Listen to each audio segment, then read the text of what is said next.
Well, hello and welcome to the Footy Interchange. Adam Papalia and Paul Hasleby with you again, and it's terrific to be able to get stuck into some issues today as we go right around the country and check in with all the experts that we've got on the program. Very much looking forward to doing that. We're here thanks to SavvyWise, of course, AI platforms for accountants. Check them out at savvywise.com.au.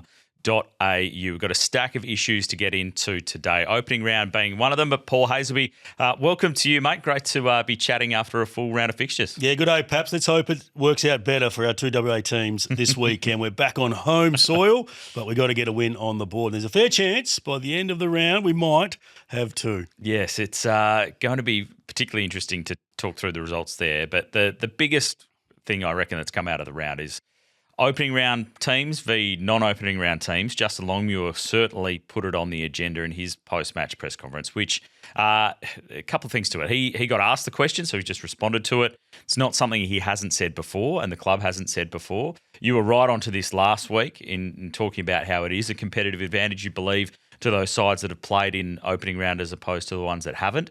Have you reflected on the last couple of days as everyone else has started to discuss it? I loved it from Longy to come out and attack the AFL, to go strong. He probably hasn't been renowned for that in his early part of his coaching career, but everybody in the industry knows it. Everybody that's played footy knows it, what it's like from your first game to your second. There's a clear difference. And then you've got the tactical element that Geelong got to play, and then they got to spend a lot of time reviewing their game, trying to perfect that, and they certainly did perfect it after quarter time. So I thought it was a great comment, and I think the AFL will have no choice in the future. I know the Ledger's 10-4, but you don't know how much better of a team than Adelaide are over Collingwood this year, and they were dominant. And then I guess the outlier was Melbourne being St Kilda, but as the season unfolds, we'll find out more about where St Kilda are. Maybe they're not a good team, and we'll talk about them a little bit later, but a really good performance from Melbourne. But 10 wins to the teams that have already played, for the ones that haven't played in opening round across the history of that fixture. I think there'll be change in the future. So you like the fact that Justin Longmuir was as strong as he was in that press conference? Because a lot of people, when they hear it in isolation, think it's just sour grapes. You've just lost the game, and you're putting that on the agenda as an excuse for the reason why you lost. I don't feel that was what he was doing. It's a excuse. He would have said that before, but I think coaches, they don't want to bring it up before the game because that gives the players an out. So you want to go in trying to win and sell the message that we can go to the Cattery and get the points. But after the game, I think that was part of it, one excuse. But the other part is that Fremantle, they had their chances and they'd be super disappointed with that loss. Could you imagine them coming back and this week it would have all been about Fremantle going to Geelong and getting the 4 points, saying that this team is ready, finally ready to live up to those expectations. But I just felt they played too safe in the last three quarters, that Justin got in front and perhaps they put the foot off the pedal. And that will be the challenge for them, to put sides away when they have them in that vulnerable position, because it was all on their terms. That first quarter was amazing. Hayden Young was terrific. Shea Bolton was terrific. Dudley were terrific. But unfortunately, when it mattered and when Geelong played changed the dynamic of the game, they had no answer. And how many times have we seen that from Fremantle? When the pressure goes on, how do they move the ball? Do they go back into their shell? From what we saw on the weekend, I think they did. And you've also got to put some onus on the leaders of this football club. And Andrew Brayshaw, absolutely love him, but he had a poor game to start his campaign. One disposal in the last quarter. Josh Tracy, the one touch. Jai Amos had a really poor game. Dudley, fantastic for 3 quarters, didn't touch in the last quarter. And Hayden Young, who was on fire, him and Bolton were leading the way through the midfield. He didn't touch in the last. I think those leaders need to take some ownership of what happened in the game and not make it all about the comments made by Justin after the game. Yeah, Freo certainly wouldn't have discussed that pre-game, and Caleb Sarong said that in a press conference yesterday too. Something that the club's put on the agenda publicly through Simon Garlick, their CEO, in the past as it being an issue. But from a footy sense, how much do you think it played a part with them falling off in that last quarter, or was it more purely Geelong's pressure and their ability to run over the top? Looking at those numbers that I just mentioned, clearly it did for some players, but it's hard to measure because Fremantle also went in with a number of players that hadn't played too much footy over the pre-season. That could have been a factor in it. There's Hayden Young, Switkowski, Dudley, O'Driscoll, Darcy. We hadn't seen any of those. So I think you could also question some of the selection of Justin Longmuir. I was very surprised with the Sean Darcy inclusion over Mason Cox, who had done the work, who was fantastic against Adelaide, and then to bring in probably 3 or 4 players that were underdone. I think there's probably something in that. But the GPS numbers would tell more of a story, and Fremantle will be able to analyse their performance late in the game as the season unfolds with the last quarters from their next games. So the Dockers get it wrong at selection, you think, with the ruck setup in particular? Because I know you're very big on Luke Jackson just being a ruckman. I don't get the fascination, Paps, around Luke Jackson, the midfielder. He is the most dominant ruckman around the ground. And you look at how footy's played right now, it's a quick game. It's how fast you get the ball from the inside of the stoppage to the outside, how you can take it out of the ruck and distribute to your mids. He was doing that. He was fantastic.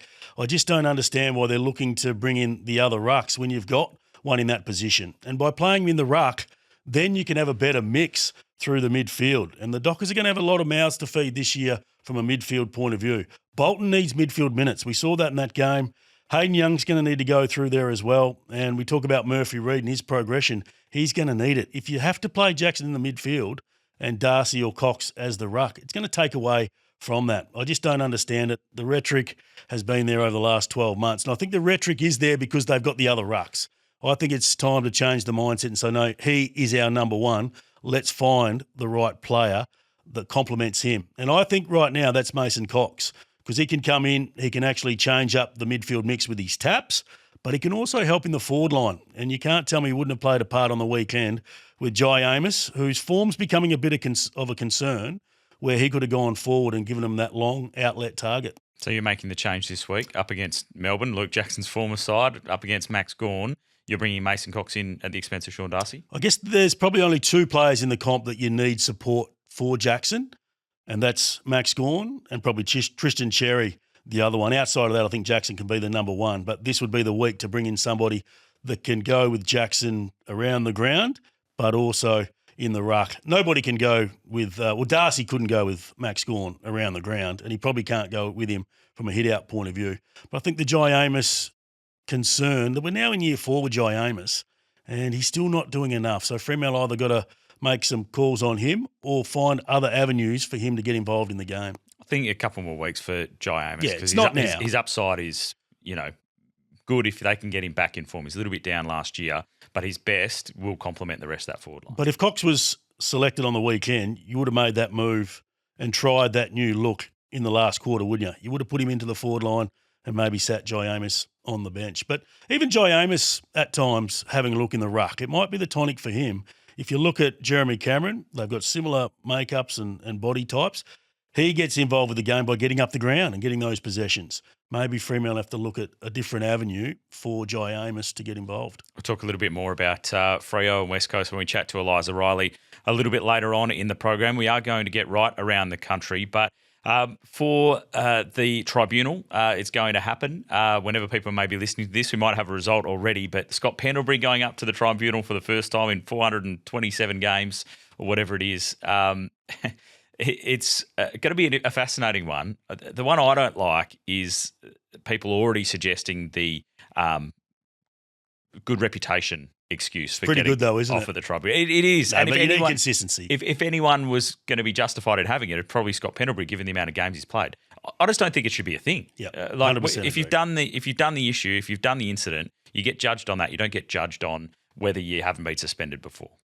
I think he gets off, though. Yeah. I didn't have too much of an issue. It's getting hard for midfielders, particularly when one midfielder doesn't have the peripheral awareness as the next. Like the player that he hit, he could have braced. He could have recognised that Pendlebury was coming the other way, but Pendlebury gets punished because that player didn't really see him. I thought it was more of a brace rather than going through and trying to put on a big hip and shoulder. Yeah, but the good behaviour type thing, I just think it opens it up to, how long's a piece of string in terms of how you try and make your case and how many character references you get. We saw a player get off on that a couple of seasons ago and everyone was kind of up in arms. I think you just base it on the incident. If you've done the thing, then you should get the suspension. This one's a long piece of string, though, because it's 420-odd games. How long's the tribunal case going to go for as they come in and keep arguing, get all these character references? Your gut feel on what happens? I think he gets off. I think he gets off. It looked more incidental contact than me and just one of those unavoidable collisions that happen in footy. But given it was, it did get him high and it was kind of a bumping action, I don't think Michael Christian had any other option than to actually send it to the tribunal and then they get to decide whether it is a suspendable offence or not. It's hard for players because that's your brace position, is to keep your hands down and utilise your shoulder to protect yourself. The opposite is, moving that shoulder out of the way and then exposing your chest and rib area, which you don't want to do, and it's not natural to do that. We do have to remember that players have a split second to make up these decisions, and sometimes it's just protection method. I think intent should come into it a fair bit. Did he mean to do that? I don't think so. And I think that'll be taken into account by the tribunal. It is St Patrick's Day when we record this, of course, Hayes as well. We're not too far away from an Irish pub where these studios are. We're going straight after this. There's been people there since about 5 o'clock this morning getting stuck into a Guinness. Favourite Irish player of all time that you've seen in the league? Oh, there's been some beauties, and we've probably been a bit unfortunate over here in the West because we haven't had that experiment too often. I think our clubs have missed a trick by not going to Ireland. We know that our women's team over here, particularly Fremantle at the moment, have a big cohort of the Irish, but you can't go past Jim Steins. I loved him. Not the initial one, there were players before him, but his longevity and his ability to play game after game, won a Brownlow medal. It's one of the great stories of our time where an Irishman comes over, wins the ultimate prize. But I think I found more respect for him after footy when he helped out Melbourne, but his public battle with cancer, and you watch, and I always reflected back on a few of his documentaries or pieces to camera through that period. What he did with his Reach Foundation off the field was enormous, and I have so much respect for that man and for all the Irish to come and for those that come through that period to sort of learn from him. It's no wonder that we're seeing so many do well in our game. Yeah, certainly. Tyrconnell was a champion at the Sydney Swans, and I always remember him when he won his premiership doing the Irish jig up there on the dais as well. So if you've got any of those favourite Irish players of all time, drop them in the YouTube comments and we can talk through those. We are here thanks to SavvyWise. This is the Footy Interchange. Adam Papalia, Paul Hasleby with you as we head to Queensland now and check in with Tom Rockliff, of course, 200 gamer in the AFL, Brisbane and Port Adelaide, an all-Australian Rockliff finance for all your finance needs, and being careful with your money right now with the cost of living and petrol and all that type of thing. Rocky should be able to help you out, mate. Let's talk some footy up there in Queensland. We'll start with the Lions. I guess that game on the weekend kind of went a little bit according to script, given how many of the Brisbane players were missing. Yeah, I think it certainly did. I don't think there'll be too many alarm bells. I think we all expected that. Sydney are red hot at the moment. They've started the season really well, in good form. Look back to their absolute best, and Brisbane, just what wasn't there was always going to be a tough challenge, particularly in defence. So I thought Ryan Lester did an outstanding job to keep Curnow goalless, which was a really good job. But I mean, they'll get a few back in the next couple of weeks by this week for the Lions, and then you've got Zach Bailey, Harris Andrews is a couple of weeks away. Logan Morris as well. So I don't think there's and Hugh McClough. So there's not massive alarm bells, but it's just going to be a little bit, how does that forward half of the ground operate? Oscar Allen's obviously come in. We know what talent he's got, but where does he fit? How does he get going in the season? It'll take a little bit of time, I think. So I'm almost on Oscar Allen watch just to see in the next couple of weeks whether he maintains that position, because they do have options down there with Hipwood potentially coming back in the next couple of weeks as well. So how does that forward half operate? And Oscar Allen, I think he's going to need a big game in the next couple of weeks to solidify his position. The Eagles are pretty happy. They received pick 2 for Oscar Allen. You never want a player that leaves your club to go too well, particularly in the early weeks. So they're satisfied with that. But who are some of the big names that they can look to bring back into this side? Oh, off the top, it's Zach Bailey, Harris Andrews, Hugh McCluggage, Logan Morris, Darcy Gardner. They're probably all walk-up starts. They've got Tommy Duday there, McKenna, Hipwood, Payne, Joyce, all sort of still to come back in potentially. So they've got a plethora of talent there that can potentially come in and have an impact. So it's going to be how does that forward half operate to its best? We've seen Cam Rainey come out of the goal square at certain times. I think that's his best position, out of the goal square and pinch hit in the midfield. So they're just going to suck and see a little bit. We've seen it happen with the Lions before, slow starters to start the season, and it's compounding as well. When you've been to grand finals, you have the less time through the pre-season to get the work in here. You have a couple of weeks before Christmas, 3 weeks over Christmas, and then a short time frame to get going before the season starts, with games starting early March now. So I think there won't be too many alarm bells for them at the moment, but you wouldn't want to start 0-4 or anything like that. So I think they'll start to click into gear and get themselves going, and they've got plenty in the wings that can potentially come in and have an impact for them.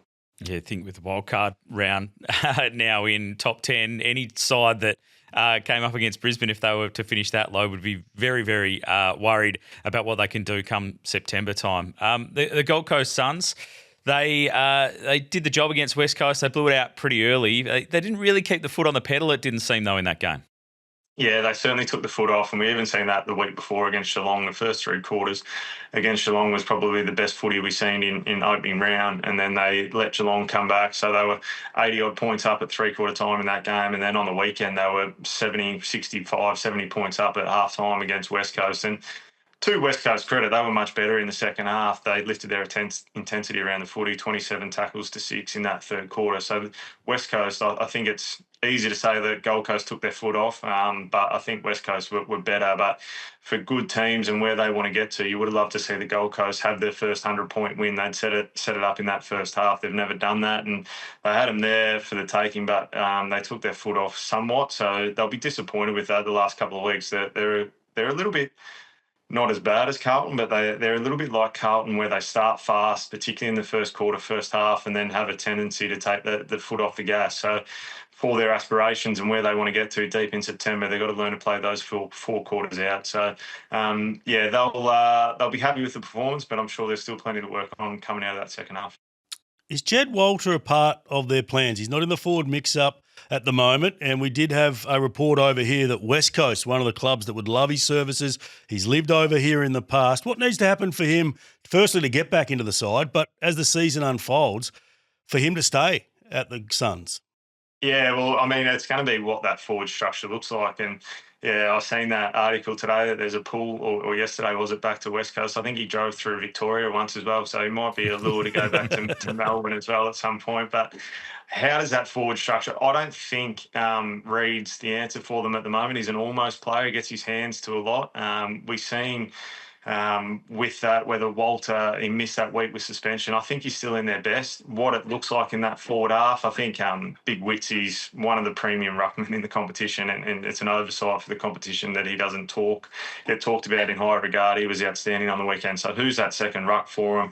Whether it be Moyle come in, Ugle Hagan as well, hit the scoreboard. He kicked a couple of goals, I think, in the VFL on the weekend. Charlie Ballard's almost down back as well. So is it a Mac Andrew that goes into the ruck, and do they go with a Ugle Hagan in that front half? But I would expect Walter to come back in this week. I think Ethan Reed's had a couple of opportunities, hasn't quite grabbed them as best he would have.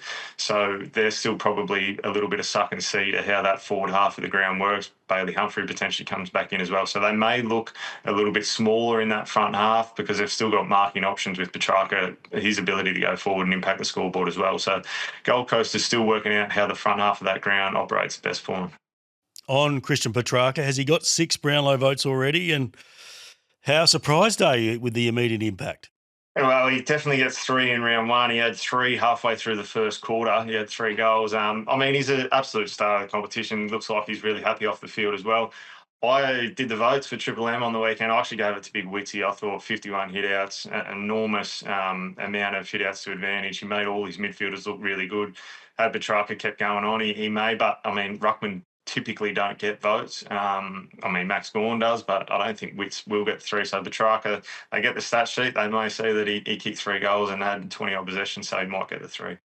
Yeah, you mentioned Charlie Ballard in there before. He's a bit of a forgotten player, isn't he? That ACL knee injury early on last year. He's one of the best intercepting defenders in the game when he's up and going. I mean, it just adds to the talent that the Suns have at their disposal when he can get back. Yeah, their defence is as good as anyone in the competition. You add him back in there, Mac Andrew, who can have brain farts at the best of time. He can snap, but you've got Sam Collins down there. And then their running backs as well. They take off and they come at you in a wave. So Ballard as an intercept marker will be big to how deep they go because he takes that intercept mark and then they can hit the corridor really quickly. So it's an added bonus to have him potentially back in the next couple of weeks. Brilliant. Thanks, Rocky. Appreciate it, mate. We'll chat to you again next week. Great, gents.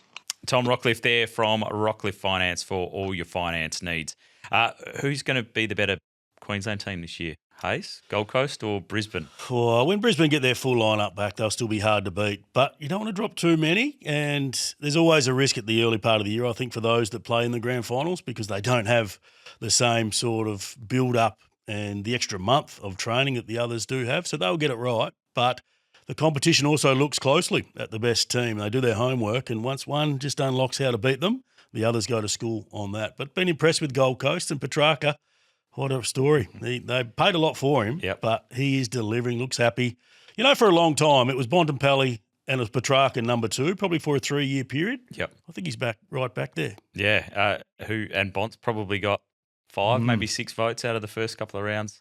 I think the bringing in of the stats of the umpires is going to make a huge difference. That you can't not look at that and say, hang on, he's had a big impact on this game. Same with Bontempelli. They're going to get the votes, where I think some of those other mids that normally get votes when they just have so-so games, 25 or so possessions, that they just get noticed more, they're going to miss out, but they're right at the top of the tree. The goal kicking's the difference, though, isn't it? And that's what will take you from getting 1 vote to 3. Is we've seen it with Bontempelli kicking multiple goals in the last couple of weeks, and same with Petrarca. If you can have that impact forward of centre, that's how you get noticed. And not just from a Brownlow point of view. I mean, the impact you have for your team when your superstars like that are kicking goals. Yeah, Nick Dacos, he can do it as well. He probably got the votes in the first game, but not so much in the second, given that result. Certainly. Tom Rockliff there with everything out of Queensland. This is the Footy Interchange, thanks to SavvyWise. Well, let's head to South Australia now and check in with Dom Cassisi, of course, Port Adelaide legend, former captain, premiership player, 200 gamer. And I'm sure he's not feeling the greatest this week, Dom, as we check in with you, mate, because your old side lost to North Melbourne first up. They'd have to be pretty disappointed with their first up effort. Yeah, you're not wrong. Everyone's a bit flat at the moment over here, all the Port supporters. Wasn't the start that everyone was after, particularly after the way they played against West Coast in that last practice game. So, look, they just never looked like they got going, did they? It was sort of North Melbourne got on the front foot. It was interesting to see. It just seemed like Port weren't able to slow them down, and I saw North Melbourne able to get uncontested marks and really control the game for a big chunk of it. But I think it highlights for Port Adelaide that if their best players are not playing well, then they're going to really struggle this year, I think. I'm angry with myself because sometimes we just paid too much attention to pre-season. We saw them play against West Coast. We thought, here we go. They were on, but every part of their game was up and about. They were playing like Josh through the midfield with the way they applied pressure, and their ball movement, their slingshot was unbelievable. But are you concerned that this is a one-off, or do you think it's a lot more than that? Oh, look, I think it will look back and go, maybe it was a bit of a one-off, because I think I'm going to find it hard under Josh's tenure for them not to at least have a bit more hunger, a bit more fight in the contest, and more importantly, bring that manic pressure, which they did have against, like I said, West Coast, but it really went missing on the weekend. They looked way off. So I think they'll respond. I think they've had a history, even under Kenningley, they have had a good history of actually responding after a loss. They're not one of those teams that really goes on 2, 3, 4 game losing streaks. So I think it'll be a big response this week. But it still highlights the flaws, I think, of that they just quite don't bat deep enough yet. And if their best players aren't playing well, then they are open to probably being beaten from a lot of teams. They're back against the Bombers this week, so they get the opportunity to turn around quickly. What's your expectation for Port, though, this season? Yeah, look, it's an interesting one. I think at best, they've got a bit of a soft draw. I think at best they've got they're maybe 7th or 8th, and I think anywhere to 12th. That's where I see Port lining up this year. I think Kari is definitely going to try and get some more games into the younger guys. I don't think, obviously they've been under Ken, they were contending for many years, and I don't think he wants to get stuck in that no man's land. I think he wants to find some players, find the next group that are going to take the club forward, and with that comes a bit of pain here and there. But I think he's going to be pretty brave in that space. So that's why I reckon they might be around that mark this year. What do they need to do with Jason Horne-Francis to get him to the player that we think he can be? We see this a little bit with some of the star mids that can go forward. I think Nasiah Wanganeen-Miller is being pushed forward because he's getting that tag. But do we need to see him play more in the midfield where, he can really impact the game? Yeah, look, I think ideally, you want him around the ball a bit more, just because it's like Hayes, like you want to get in the game, and I mean you were similar. You played forward a fair bit and on ball, and I'm sure at times when you played, if you started forward, then it doesn't start well for the team. It's hard to find your way into get in the tempo of the game and get the footy. So, I mean, it'd be good to see Hornet sort of start quarters in the midfield, be around the ball, cause a bit of chaos, and then maybe go forward. But I think I don't think there's a lot of confidence in his body at the moment. You know, he had a very interrupted pre-season. I know that he's pretty worried about his foot because it sort of flared up a few times throughout the pre-season. So I think he's looking for confidence. Now, hopefully, you know, at the AFL level, he can find confidence while being underdone. But even that's hard for the best of players. So, he's got a bit of work to do. And I think it's going to be, how Josh and the coaches manage him is going to be really interesting over the next 3 or 4 weeks. We head across to the Crows, really good win for them, and to sort of break that MCG hoodoo that they've had coming off the disappointing end to last year, it was a pretty promising performance. It was very. I mean, I didn't tip him. I don't tip him most weeks. Yeah, but I was going to say it'd be hard for you to tip him. Yeah. So, but I mean, because they did have a bit of an interrupted pre-season. Obviously, no Rankin. Saligo's he's been interrupted. Tilthorpe as well.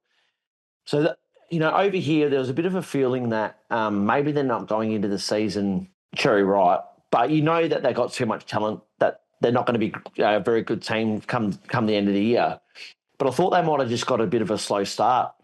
So I was just super surprised. I mean, to the way they handled, they showed a fair bit of maturity to stay in the game, and then also to get in front and get the job done. Because beating the Pies of the MCG is a bloody hard thing to do.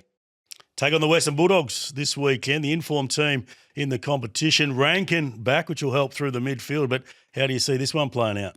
Oh, it's going to be a ripper of a game. I think, if you're talking about the Crows, one of the question marks I reckon towards, once they got in the finals was their lack of depth in the midfield. And do they have enough A-graders to go in there? And I reckon this game is a true test. Is going to be a true test for their midfield. Liberatore, Bontempelli, Richards, these guys are genuine A-graders that look like they're on fire based on the game last week. So this is one of those ones where the Crows get a really good look at. Have some players in the midfield been able to go to another level? Is Rochelle going to be strong in the midfield? Is Rankin going to get some more minutes in there? Just so that when just so that they can keep the high level of output in the midfield. So it's going to be an interesting game. I can't wait to watch that one, to be honest. Yeah, Friday night footy going to be big. Dom, great to chat to you, mate. Thank you very much. Thanks, boys. Thank you very much. Have a good one. Next week. Dom Cassisi there. Interesting comments on Jason Horne-Francis. Yeah, I'm not a big fan of your alpha forward of centre mid spending too much time in the forward line. I think the great mids are able to still kick goals and have influence. Look at Petrarca through the midfield. He's still kicking 2 and 3. But I think something we do as an industry is we go, well, they can play forward. Let's put them to the goal square. But it takes them out of the game. And Nasiah Wanganeen Miller is going through it at the moment. I think Rankin is another one. They will kick goals because of their smarts, knowing when's the right time to really push forward and have that impact. So if you can kick 2 goals and play in the midfield all game, I'd take that over 17 disposals and kicking 3 goals like we've seen from Wanganeen Miller.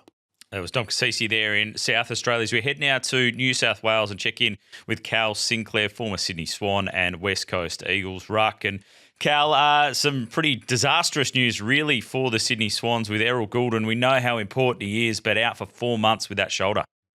Yeah, he's just not having much luck, really. He had a significant break from the season last year, but I've actually experienced a very similar shoulder injury, so I can imagine what exactly he's going through. It is the right decision to send him in for surgery. The combative nature of a midfielder these days and the attention he gets week to week, that shoulder just will not sustain the long season it is. But the good news for Swans fans is that he will be back this season. But I think the question mark really is what does their depth look like? And from my assessment, it actually looks pretty good, to be honest. You've got Callum Mills off the halfback flank that'll probably have an injection in the midfield. Justin McInerney is in career best form at the moment, and he's kicking goals as well, which is a massive bonus. But Angus Sheldrick is probably another one that's had a great couple of weeks and has probably been the standout performer for the Swans over the pre-season. What about Isaac Heaney, that hamstring? What are you expecting? No, I think they'll be very cautious with him. I think with the fact now Errol's gone, they'll have to give him a couple of weeks off. It doesn't really seem overly serious, but they're talking tightness. But I think, the pace of the Hawthorn Football Club this weekend, I think it's best put him on ice. If they drop a game due to a couple of key players out, so be it. But they can't risk him, a hamstring, if it goes a second time under duress, you're probably looking at 6 to 8 weeks. Matthew Pavlich, AFL royalty in this town, superstar, new CEO of the Sydney Swans. Tough initiation with the Bondi backlash. Yeah, it was an interesting one. I think the read on it is that the Swans tried to make it a bit more of inclusive language, and not to get too political on a footy show. But for me, it was just really a bizarre thing to, potentially omit the word Jewish from the tribute. Everyone knows that it was horrific. Everyone knows, the people and communities that were involved. But yeah, probably if the Swans had their time again, they'd probably just stick with the script and they wouldn't find themselves in this mess. Yeah, trying to do the right thing and acknowledge those that were affected and those heroes that were there on the ground. But it has been headlines for a different reason with that. We move across, though, to the GWS Giants. So good in round one, Cal, the Giants, but in opening round, but in their last game, it sort of fell right back, with all those injuries that they've got. Well, I do this all the time. I give them the biggest pump up and I want them to just go so incredibly well. And I think the whole footy community does, but it just goes back into that away record. They just really, really struggle playing away from home.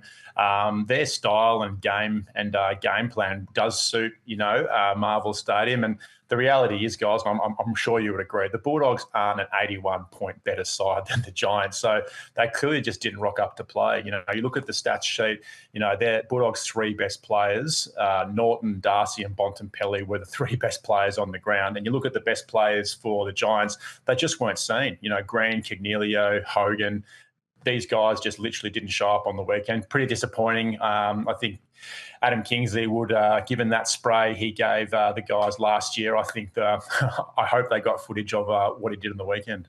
Have they missed their window? Foundation teams are built from the ground up to win a premiership in the first 5 to 10 years.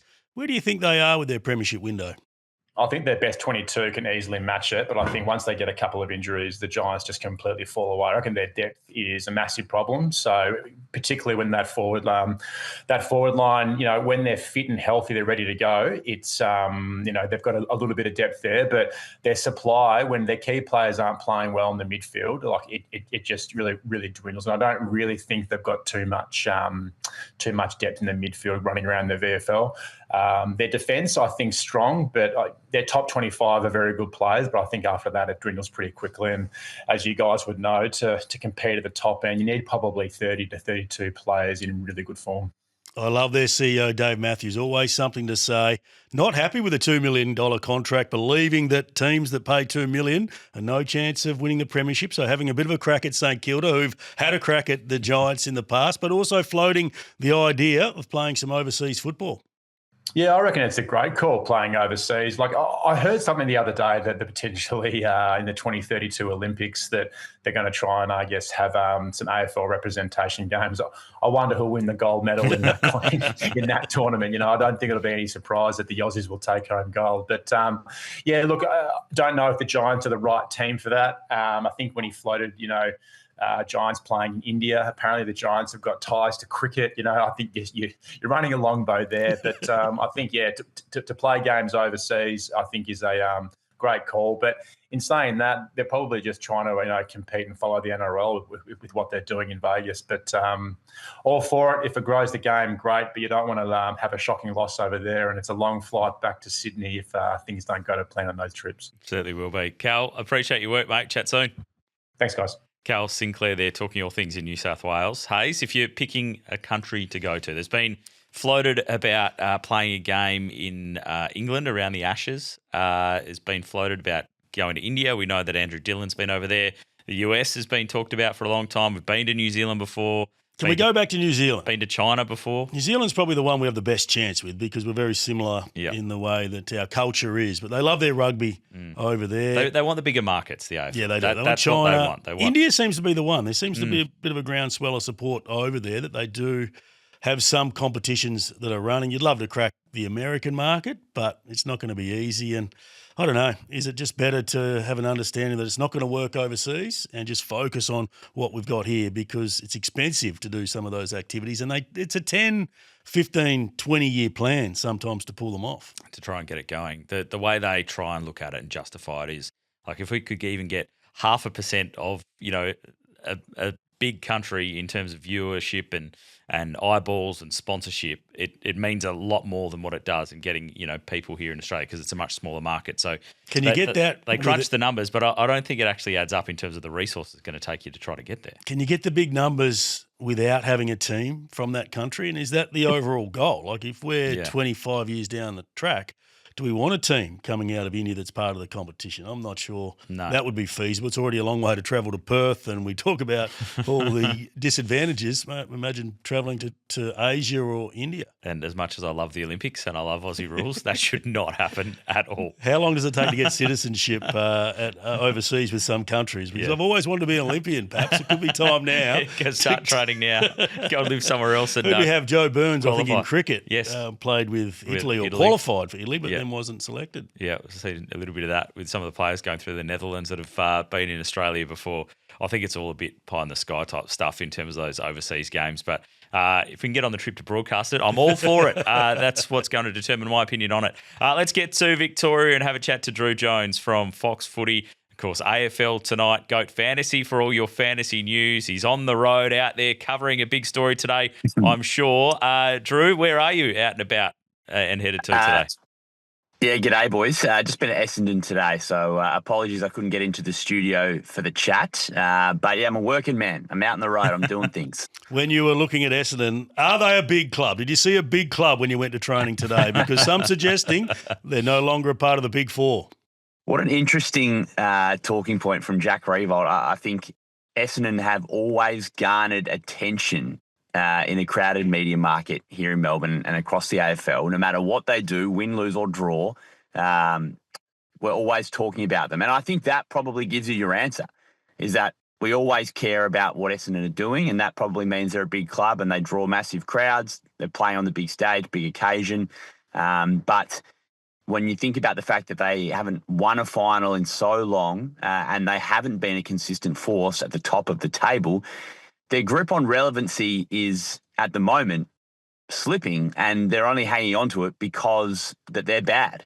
And, like Carlton, a team who has also struggled to maintain consistency at the top of the ladder, we love talking about a train wreck, and Essendon certainly were that against Hawthorn. The AFL got that wrong, didn't they, that fixturing? I know they were trying to go with the storyline with Zach Merritt. It was a little bit different, though, than the Charlie Curnow one, because he never actually ended up moving clubs in the end. But they can't be having too many Friday night fixtures. No, they can't. They won't get – I wouldn't have thought not having the fixture in front of me, but they don't deserve to have much more prime time other than Anzac Day. And I think they'll have the night before the big freeze against Carlton. They're probably the three that are locked in. I love that narrative and that storyline. And that game got a massive crowd this time last year. I reckon almost 85,000, which I think was the biggest home and away crowd between Hawthorn and Essendon.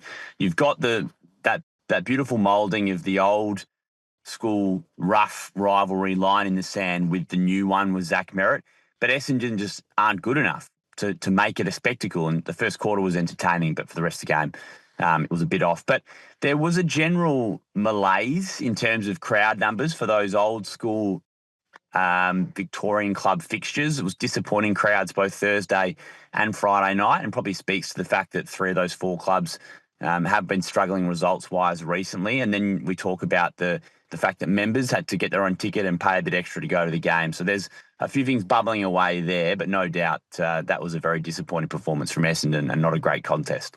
Let's talk about the Saints and Ross Lyon. I believe Ross Lyon has got the Victorian media bluffed in the way that he goes about things, and the chips in. St Kilda on him. He's the bootstrapper, he's the coach, he's the list manager, he's the CEO, he's doing everything at that footy club. But when does the pressure come on the Saints? Because we expected a bit more. 0-2 start, some strange decisions. And when I say the Victorian media, I think Kane Corns is the only one that really calls out Ross Lyon, and even some of his answers to basic questions were poor on the weekend, in my opinion. But what have you made of the Saints so far? Yeah, so I'm generally, Hayes, on the receiving end of those type of answers when I ask questions at press conferences, so I can certainly sympathise with the reporters. But that is what happens with Ross when the Saints are losing, and they have a losing record with him as coach. So Brett Ratton was sacked with 33 wins and 33 losses, and Ross Lyon's current record in his next tenure is 33 and 38. So right now he's a losing coach, and they have spent a lot of their salary cap trying to become competitive, but you can't buy cohesion. You can't buy unity. You can't buy, a champion team. So they need time to meld, and maybe it won't work. Ultimately, my thoughts on the Saints, having watched them closely over the first couple of weeks of the season, is that they miss Max King in whatever iteration, whatever version of Max he was going to be without the injuries. They need a big key forward, and Cooper Sharman's a good player, but he's copped some heat early in the season. We haven't seen the results from Jack Higgins as a medium-sized guy. Roland Marshall got concussed halfway through the first game, and we haven't seen what the TDK Marshall combination looks like. But ultimately, they lack a spearhead. They probably could have won both games if they had a more potent forward line. North Melbourne were a pleasing surprise, I think, to a lot of people with the way that they played on the weekend. After plenty of concern through the pre-season, what's been the reaction to the Roos? And are people starting to think, okay, maybe is this the time that it starts to turn for them? We see some better results. Long time coming. Really long time coming. It feels like every pre-season and early season press conference that I've turned up to North Melbourne since I've lived in Melbourne, which is now a decade, is we always talk, when's the club taking the next step? When are you going to start to move out of this rebuild and start to compete again? And there's been a lot of false dawns, and this may well be one of those, but certainly it was a more professional performance from North Melbourne than we're used to. I liked the Luke Parker move to half back. I think Finn O'Sullivan is a really good player, and getting him in the middle and doing a tagging job was a nice idea. So there's a couple of pieces that are starting to work together. George Wardlaw, there's talk that he could even make a return from a hamstring and play West Coast this week. So if they get all the young players on the park, and Harry Sheasel continues to play at a high level, Nick Larkey kicks goals, the defence is still the big issue for North, and I still think they're a little bit away from competing for finals. But Alistair Clarkson, coming out of contract at the end of next year, needs to start making some progress in terms of wins, because they've been, frankly, terrible for about a decade. So, yeah, long time coming. Let's not go over the top. I'm still cheering for a West Coast win this weekend. Let's look at fantasy news, Goat Fantasy, if people want to follow you and get all the latest on who they should be targeting and trading. Of course, always people trying to focus on the rookies that they can start to get some cash upgrades on early on in the season. But I know a lot of people will be hitting the trade button, as I have, on Errol Goulden after his shoulder injury. Yeah, I mean, it's just horrific for footy that Errol was out for 4 months. And from a fantasy perspective, it sucks, because he was going to be one of our premier players this season. So we're hoping that Errol makes a really quick recovery. So you got two options, perhaps. I am going to guess you've gone Caleb Sarong for Errol Goulden, because he made a tremendous start to the season and a nice matchup against Melbourne coming up, and he doesn't have the early bye. That's the premium I'd be moving to from Errol. But Milan Murdoch, I feel like, is a must-have from West Coast, and probably not many would have picked him off the bat just because he'd only been at the club for a couple of weeks. Understandable that you wanted to hold fire and see how he went. And then the one for me that maybe not a lot of people know about or have heard of is Braden Cook at Adelaide, who played really well against Collingwood on Saturday night, has a nice wing role, and he was compared by Matthew Nix to having Dane Zorko-like potential if they get the chance to put him at half back. Zork's a very good fantasy player, so he's one to get into your sides in the forward line. Brilliant stuff, mate. Always great to chat. Goat Fantasy, if people want to keep across that, you've helped me out already because I haven't made that trade yet. So that's exactly what I will be doing. Thank you, mate. Good to chat. We'll catch up with you next week.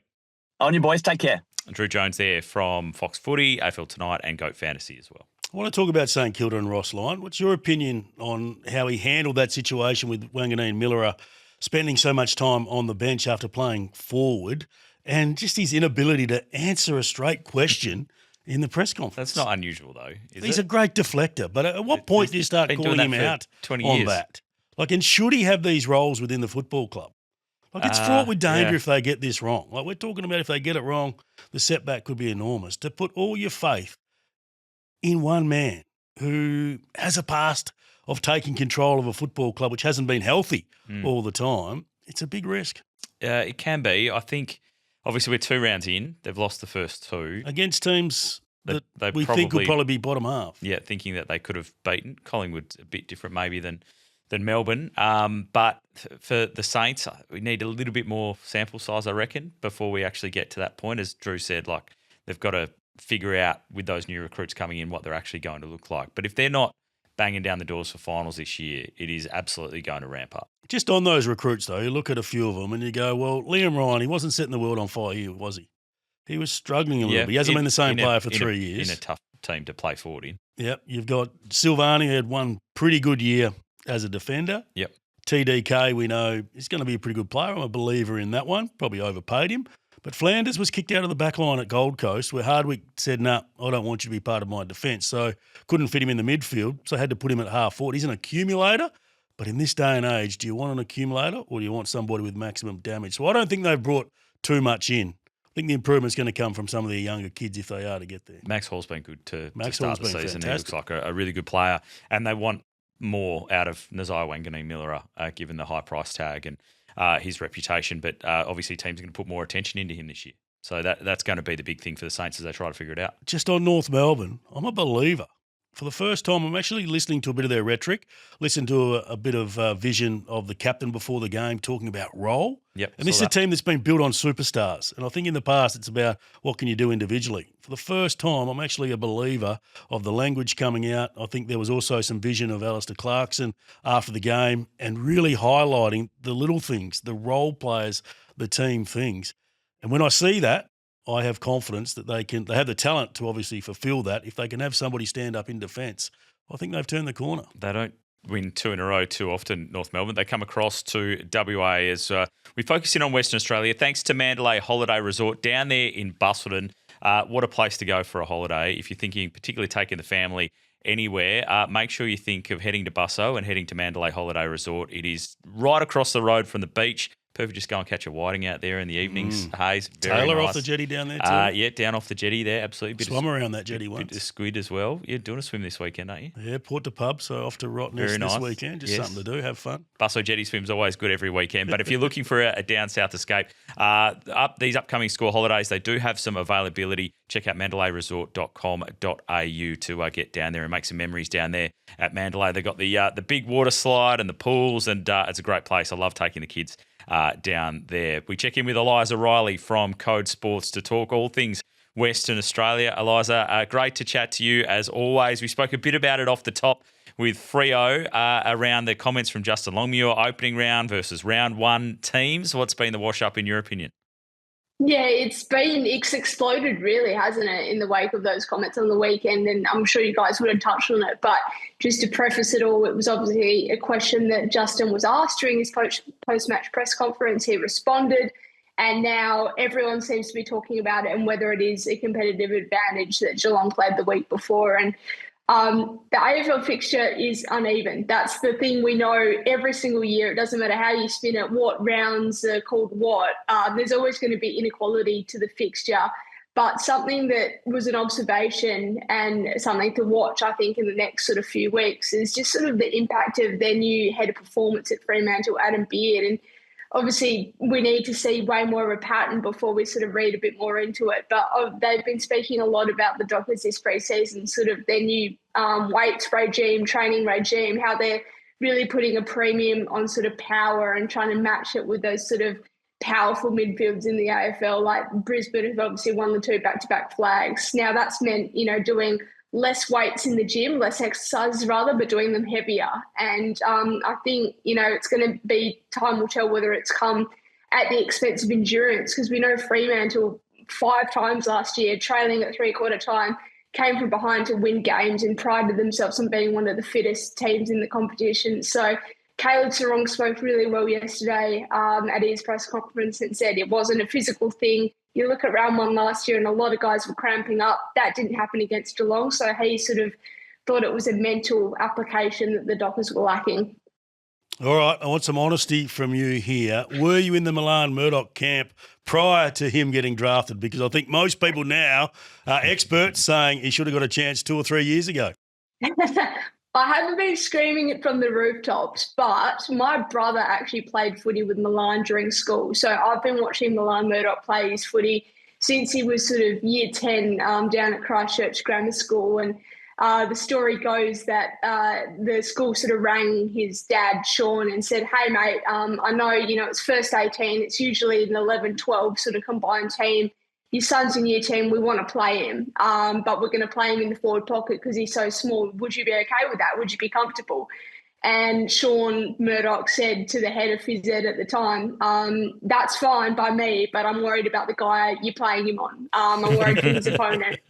So I've definitely been a big Milan Murdoch believer, and it's been so amazing to finally see him get his opportunity, get his chance at the AFL level. And you saw for the second time in 2 years that a state league player, a very highly touted one at that, has come in and basically been West Coast's best player on debut, following in the footsteps of Tom McCarthy last year.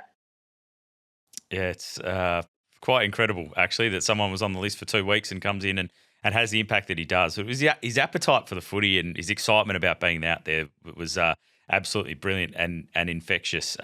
West Coast performance overall, your read on it, very poor in the first half. They salvaged a bit in the second half. Are you leaning into that side or focusing more on the first half?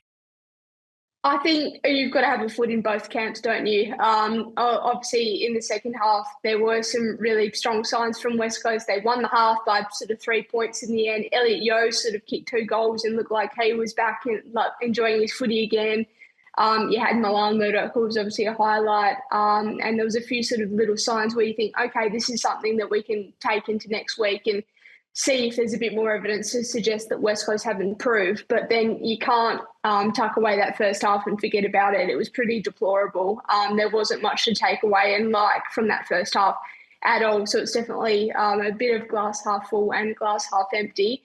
But we know that the Suns are going to be one of the better teams in the competition this year. It would be a surprise to not see them make the top 4 by the end of the season. So to fight back and claw a bit back against a team, especially on their home deck, which they play so well, I think there is some signs that West Coast can definitely take into this sort of next month of fixture.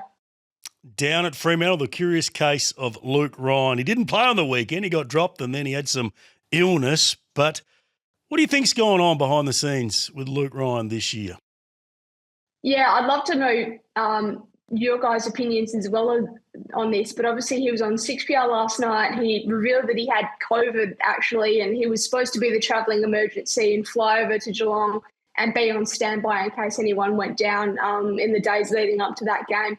Obviously that didn't happen. He had to isolate at home over the weekend and reckons he slept through, I think it was the second and the third quarter, and woke up and went, what the hell's going on after watching the first quarter. But it is going to be a genuinely fascinating watch in the next sort of month or so, because he is coming from so far back due to that shoulder reconstruction. He's really struggled to do a lot of the pre-season work and put himself in a position to play. And I think that's the difference. I mean, I don't think I'm speaking out of school here to say that Luke Ryan probably isn't the fittest footballer in the AFL, but that suited him just fine because he's come out and he's won all Australian Blazers. He's been a terrific defender. He can play tall, he can play small, he can do just about everything. But he's done it on the back of pre-seasons every single time. So when you take away the pre-season, he's coming from so far back that it's sort of impacting now his ability to play football at a high level. So I think that's been the difference so far this pre-season. And based on what everyone at Fremantle's saying, they're going to make him work for it. Thanks, Eliza. Appreciate it. Thanks, guys. Eliza Reilly there. Thanks to Code Sports. In your opinion, Hayes, is Fremantle a better side with Luke Ryan in it? Hindsight's a wonderful thing. I think I don't mind what Justin Longmuir's doing, mixing it up. And if there's some professional standards that haven't been met, I think that's the right thing to do as a coach. But then when you lose Brennan Cox and you play Oscar McDonald, and Oscar McDonald gave away a few goals, Shannon Neal was the one that bobbed up and kicked 5 goals.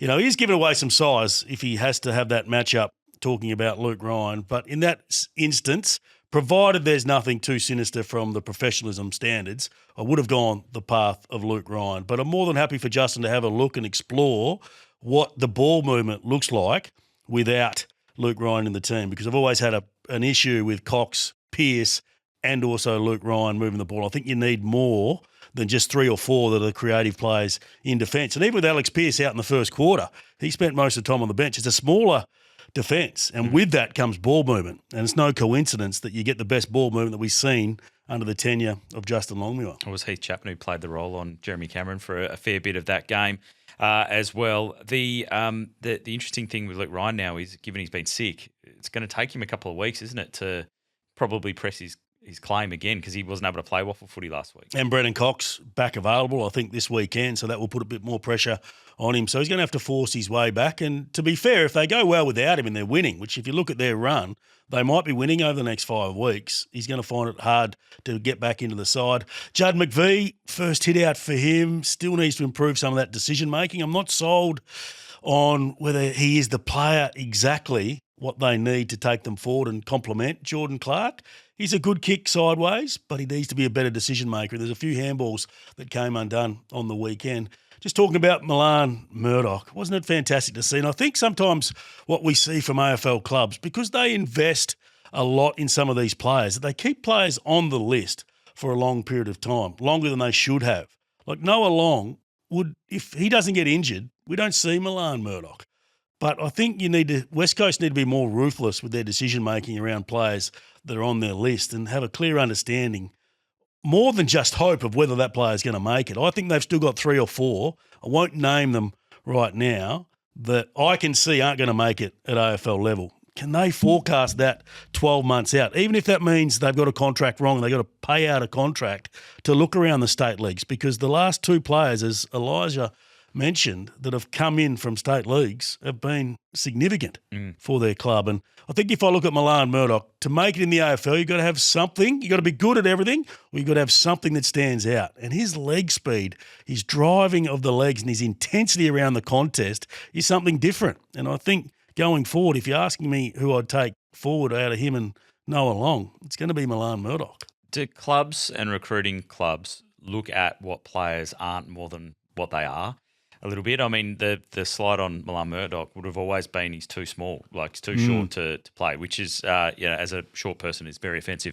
to people who are vertically challenged. But do recruiters look, they go down the path of you need to be 6 foot whatever and an athlete and be able to run this far.